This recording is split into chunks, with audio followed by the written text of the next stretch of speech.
Le prophète est très en colère contre certains Ivoiriens. Il est très en colère.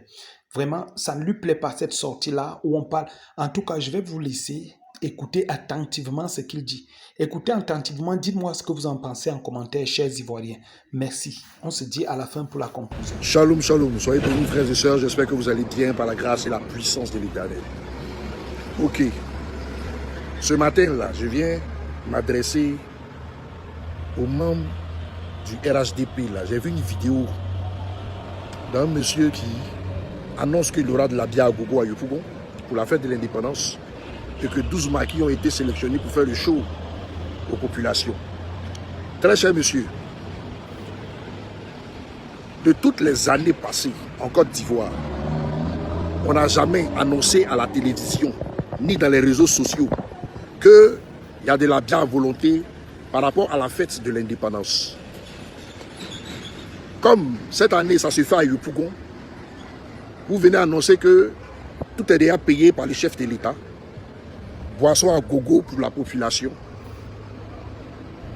Pour pouvoir vous moquer de la commune de Yopougon, comme on dit, Yopougon des Gbagbo. Je vais vous dire une chose, très cher monsieur.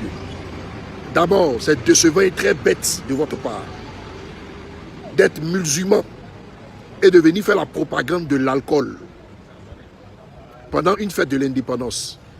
C'est bête de votre part d'avoir les moyens pour pouvoir donner de l'alcool à un peuple pendant les fêtes de l'indépendance.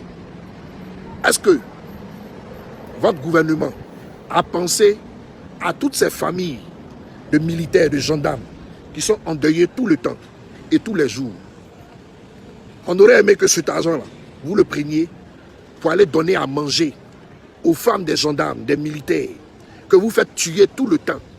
On préfère que vous preniez cet argent-là pour aller vous occuper de ces personnes que votre gouvernement a exécutées.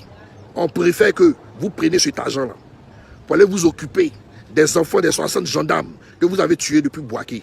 On préfère que vous preniez cet argent-là pour aller vous occuper de la vie des gendarmes que vous envoyez dans l'AES, qui se font mater et que vous ne dites pas au peuple de Côte d'Ivoire.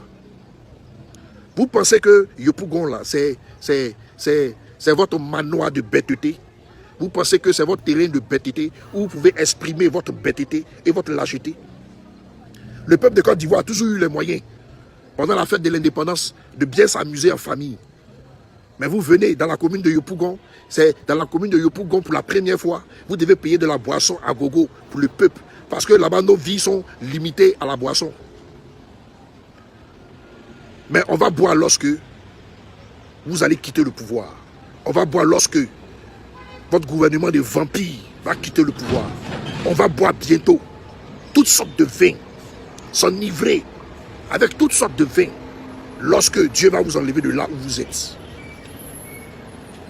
Vous vous foutez du peuple de Côte d'Ivoire. Prenez cet argent, allez vous occuper des veuves, des militaires, des gendarmes que vous exécutez dans vos prisons. Prenez cet argent et allez vous occuper de toutes ces familles que votre pouvoir a endeuillées.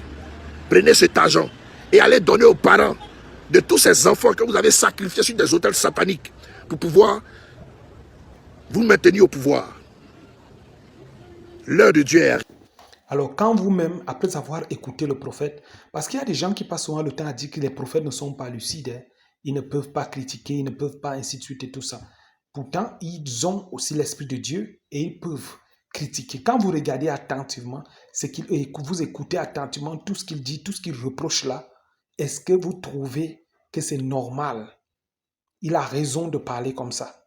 Est-ce que vous trouvez? Dites-moi ce que vous en pensez en commentaire. Merci.